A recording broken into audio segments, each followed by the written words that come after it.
गांव का सोना छोटे से गांव सोनपुर में, जहां हर सुबह सूरज की किरणें गेहूंों के खेतों को सुनहरा कर देती थीं। वहीं एक गरीब किसान रामू अपने छोटे से झोपड़े में रहता था। रामू मेहनती था, लेकिन उसकी जमीन बंजर होती जा रही थी। बारिश कम होने लगी थी और उसकी फसलें सूख रही थी। एक दिन गांव के सबसे बुजुर्ग आदमी बाबा रघु ने रामू को बुलाया और कहा, बेटा, हमारी जमीन में एक राज छिपा है। अगर तुम सच्चे मन से मेहनत करोगे तो तुम्हें असली सोना मिलेगा।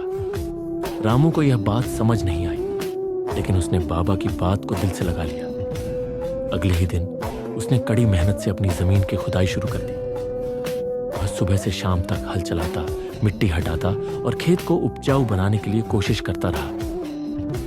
गांव वाले उसे देखकर हंसते और कहते, रामू, जमीन में सोना नहीं उगता। लेकिन रामू ने हार नहीं मानी। कुछ महीनों बाद जब बारिश आई तो रामू की मेहनत रंग लाई। उसकी जमीन सबसे उपजाऊ बन गई और उसकी फसल पूरे गांव में सबसे अच्छी निकली। अनाज की बालियां सोने की तरह चमकने लगी। अब गांव वाले रामू की प्रशंसा करने लगे। बाबा रघु मुस्कुराए और बोले, देखा बेटा, असली सोना सोने की चमक में नहीं बल्कि मेहनत में होता है। रामू समझ गया कि मेहनत और लगन ही असली दौलत है।